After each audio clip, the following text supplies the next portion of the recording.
Robin Williams wasn't just funny. He wasn't just talented. He wasn't just an actor or a comedian.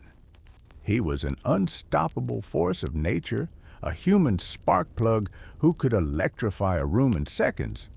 He could take silence and fill it with laughter. He could turn despair into hope with a single improvised line. And he could weave magic with characters that seemed larger than life, yet heartbreakingly human. But behind the jokes, behind the whirlwind energy, there was also a man who struggled with loneliness, with addiction, with depression, and with the unbearable weight of his own genius. His story is not simply about making people laugh, it's about resilience, about vulnerability, about pain and redemption, and about how one man could carry the joy of millions even when he could not always find his own. This is the life of Robin Williams, a life of contradictions, a life of light and shadow, a life that continues to inspire and haunt us to this day. Robin McLaurin Williams was born on July 21, 1951, in Chicago, Illinois. His father, Robert Fitzgerald Williams, was a senior executive at the Ford Motor Company, while his mother, Lori McLaurin, was a former model with Southern roots.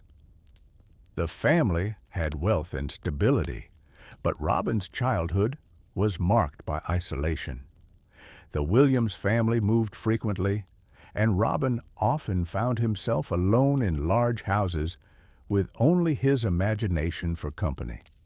He filled the silence with voices, imitations, characters, fantastical creations. Long before he stepped on stage, Robin had already begun building the inner world that would later captivate audiences worldwide. In school, he was shy and quiet. Teachers remembered him as the boy who rarely spoke in class but exploded into life when asked to perform. He wasn't a natural athlete or a popular kid. Instead, he found refuge in comic books, toys, and watching TV. Shows like The Dick Van Dyke Show and comedians like Jonathan Winters became his lifelines. Winters, with his wild improvisations, would later become both Robin's idol and his friend. By high school, Robin began experimenting with comedy, entertaining classmates with quick impressions and jokes. But even then, there was a duality. He was the funny guy in the hallway and the lonely kid at home. That tension between performance and isolation became a defining pattern throughout his life. Family dynamics also shaped him deeply. His father's strictness and distance contrasted with his mother's warmth and humor. Lori encouraged his creativity, laughing at his impressions and giving him the sense that humor was not only acceptable, but valuable. Robin later said that his mother was the first audience he ever wanted to make laugh. After high school, Robin briefly studied political science at Claremont Men's College, but soon realized his passion lay elsewhere.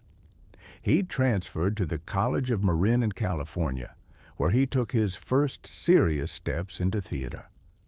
Teachers were stunned by his raw energy. He didn't just read lines. He inhabited them, twisted them, reinvented them. Theater gave Robin structure. For the first time, his manic energy found a purpose. He wasn't just improvising in hallways or at home. He was channeling it into characters, into storytelling. Yet even here, his need for constant motion, constant reinvention, made him stand out. In the mid-1970s, Robin was accepted into the prestigious Juilliard School in New York. There he studied under the legendary John Houseman. At Juilliard, Robin's classmates included Christopher Reeve, the future Superman, and the two became lifelong friends. Reeve described Robin as like no one I'd ever met. He could go from Shakespeare to stand-up in seconds. Robin and Reeve's friendship would later take on almost mythic proportions, particularly when Robin supported Reeve after his tragic accident. But in the Juilliard years, they were simply two young actors chasing dreams. Robin's talent was undeniable, but Houseman eventually told him something remarkable. "There is nothing more we can teach you here." His energy and improvisational genius were beyond the curriculum. Robin left Juilliard to pursue comedy full-time. By the late 1970s, Robin was performing stand-up in San Francisco, quickly building a reputation as a whirlwind of voices, characters, and unfiltered energy. His sets weren't just comedy. They were an explosion. He didn't follow scripts. He unleashed storms of improvisation, leaving audiences breathless and comedians both in awe and intimidated. This was the birth of the Robin Williams the world would come to know, a man who could take any situation, any audience, and turn it into comedy gold. In 1978, Robin landed a role that would catapult him to national fame. Mork from Ork, the alien on the sitcom Mork and Mindy. The role was originally a guest spot on Happy Days, but Robin's performance was so magnetic, so outrageously funny, that it spun into its own series. Mork and Mindy became a phenomenon. Robin, as Mork, brought his full improvisational arsenal to television. Scripts would often simply say, "Robin does something here," and he would fill minutes of airtime with improvised brilliance. His alien character allowed him to explore humanity's absurdities from an outsider's perspective, something Robin himself, often feeling like an outsider, deeply connected to. The show made him a household name. Suddenly, Robin Williams wasn't just a rising comic, he was a star. But with fame came pressure. The grueling schedule, the demand to always be on, began to take a toll. Robin turned increasingly to drugs and alcohol, which in the 1970s and early 80s were rampant in Hollywood circles. Friends recall wild parties, endless energy, and a man who seemed unstoppable. Yet beneath the manic laughter, Robin was already wrestling with demons. Fame magnified his loneliness. He could make millions laugh but struggled to quiet his own thoughts. Still, Mork and Mindy gave him the platform that changed his life forever. It opened the doors to Hollywood films and set the stage for one of the most extraordinary careers in entertainment. While Mork and Mindy was running, Robin never abandoned stand-up. In fact, the stage was where he felt most alive.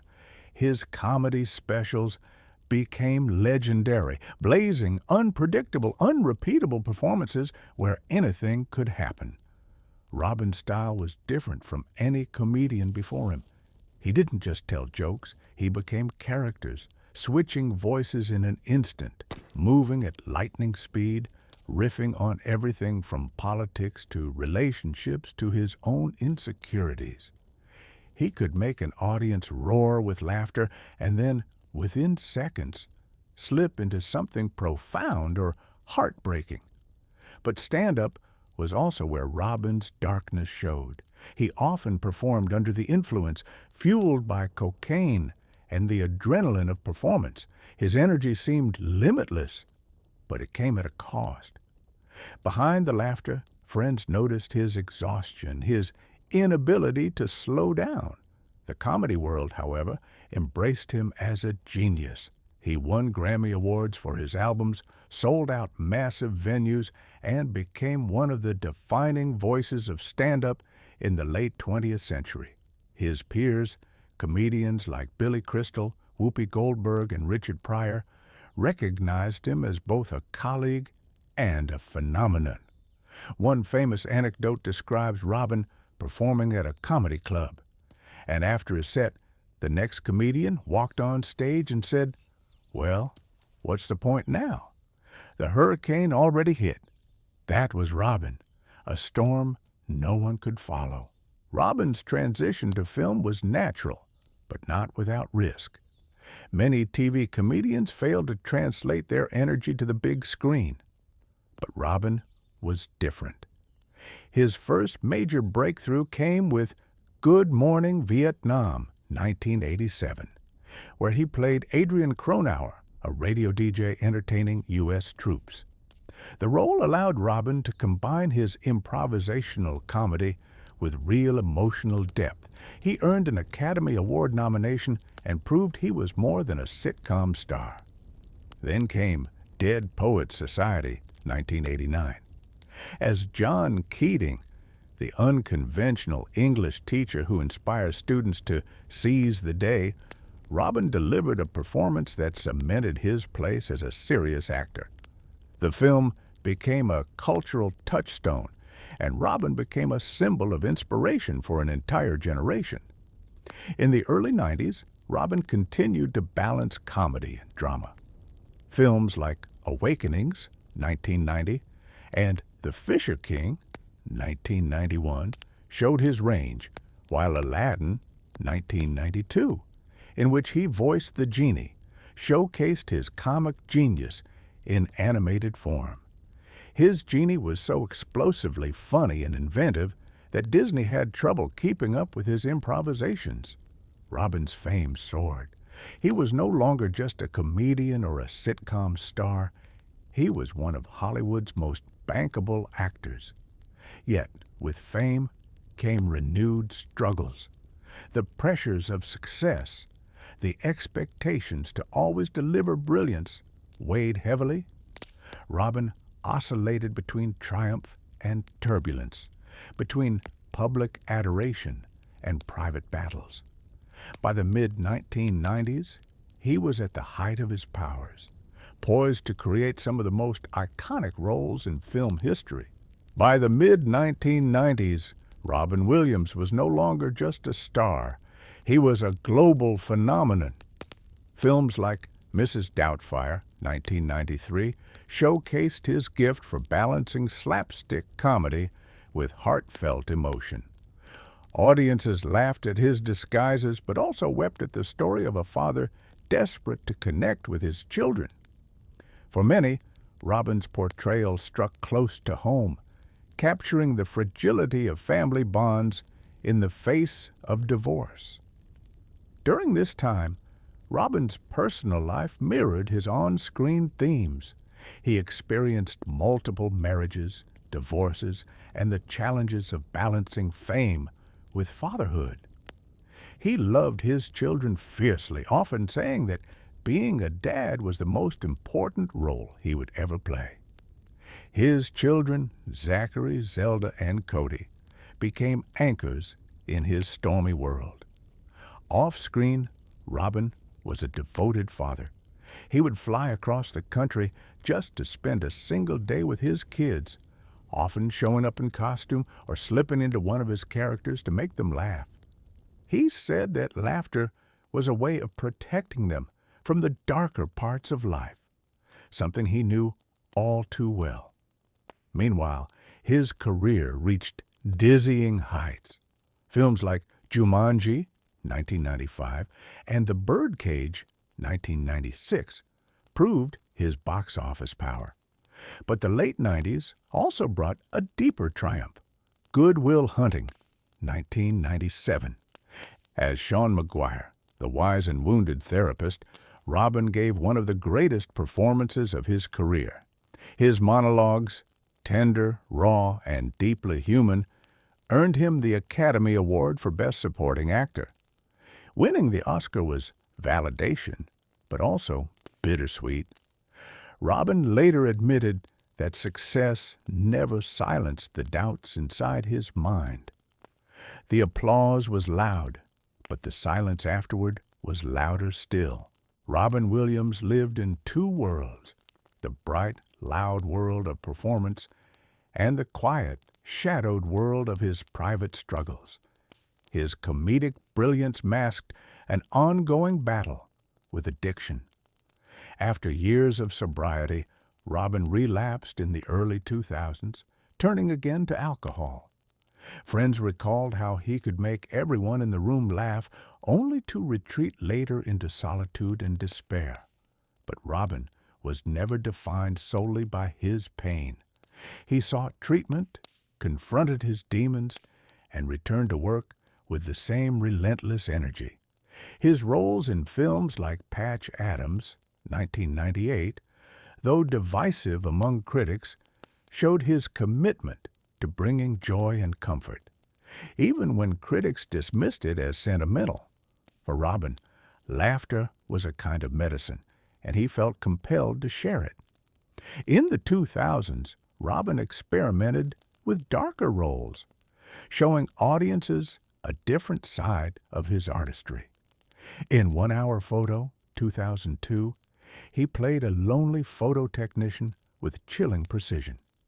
In Insomnia, 2002, he starred opposite Al Pacino as a disturbed killer. These films shocked audiences who had grown used to Robin as a beacon of joy. Yet they also proved his depth. He could terrify as easily as he could inspire. Critics began to call him one of the most versatile actors of his generation. To Robin, these roles were cathartic. They allowed him to explore the shadows he often kept hidden. At the same time, Robin returned to stand-up after a long hiatus. His 2002 special, Robin Williams, Live on Broadway, was a triumph, a whirlwind of impressions, political satire, and self-deprecating humor. Audiences saw the old Robin alive and unstoppable, yet beneath the laughter, hints of his struggles remained. The 2000s were a mixture of triumph and turbulence for Robin Williams. He appeared in family-friendly hits like Night at the Museum, 2006, where he played Theodore Roosevelt, reminding audiences of his charm and warmth. He voiced characters in animated films, continued to tour with stand-up, and appeared in smaller dramas that kept his range alive. But privately, Robin faced setbacks. In 2006, he entered rehab again, acknowledging his battle with alcohol. He was open about his struggles, using humor to deflect but also to connect. He once quipped, "Cocaine is God's way of telling you you're making too much money."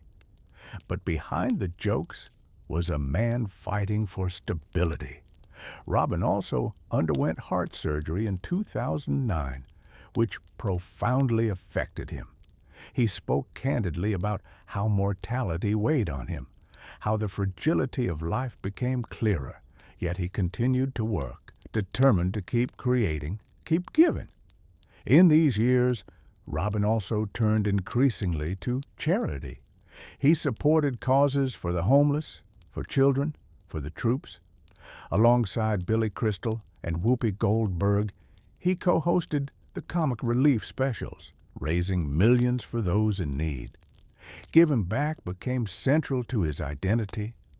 For all his inner battles, Robin never stopped trying to ease the burdens of others.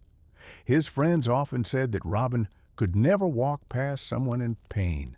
He would stop to talk, to listen, to make them laugh. It was both his gift and his curse.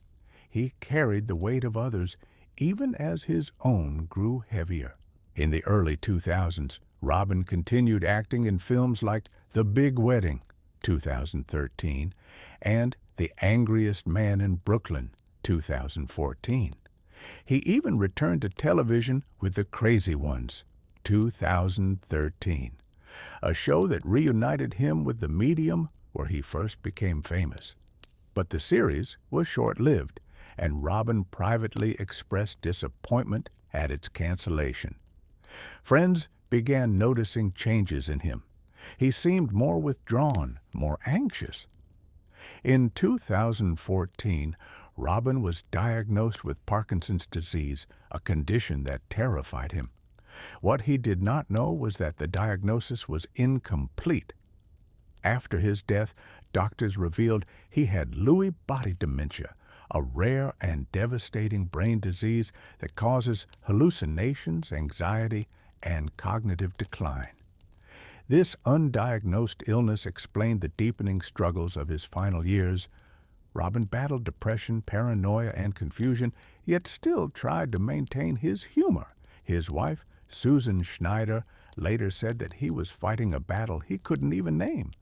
On August 11th, 2014, Robin Williams died by suicide at his home in California. The news shocked the world. Millions who had laughed, cried, and grown up with him were left grieving. Tributes poured in from fans, colleagues, and world leaders. The outpouring of love was massive, a testament to how deeply Robin had touched lives. But his death also sparked conversations about mental health, addiction, and the hidden battles so many face. Robin's passing was not just the loss of a beloved entertainer. It was a reminder of the fragility of the human spirit, even in those who seem the strongest. Robin Williams left behind more than films, more than comedy specials, more than memories. He left behind a legacy of joy, compassion, and humanity. His performances continue to inspire, from the boundless humor of the genie in Aladdin to the quiet wisdom of Sean Maguire in Good Will Hunting. His influence on comedy is immeasurable. Generations of comedians cite him as an inspiration, a force who broke the mold and showed that comedy could be wild, improvisational, and deeply personal all at once. His influence on acting is equally profound. He proved that comedians could be dramatic actors of the highest caliber. But perhaps Robin's greatest legacy lies in his humanity. He was not perfect. He was not invincible. He struggled, he faltered, he hurt. And yet, he gave everything he had to make others feel less alone. His laughter was a gift, but his vulnerability was a greater one. To this day, fans return to his films and his stand-up not just to laugh, but to feel connected to something real. Robin Williams embodied the paradox of comedy, that sometimes the funniest people carry the heaviest burdens. His life reminds us of the importance of compassion, of kindness, of reaching out to those who may be silently struggling. Robin Williams once said, "You're only given a little spark of madness. You mustn't lose it." That spark defined him. It lit up stages, screens, and hearts around the world. Though he is gone, his spark remains. In every joke, every tear, every story he told, Robin left behind pieces of himself for us to hold on to. And maybe that's the greatest gift of all, the reminder that laughter and love endure even in the face of darkness. This has been the story of Robin Williams, a man who made the world laugh, who made it cry, and who, despite everything, showed us what it means to be human. You've just listened to another story from Story Vault, a place where lives, legends, and moments are kept alive. If this journey spoke to you, if it made you think, smile, or see the world a little differently, do me a favor. Tap that like button and subscribe to the channel. Because here at Story Vault, there's always another story waiting to be told. And I'd love to share it with you. Until next time, keep your curiosity alive. And I'll see you in the next story.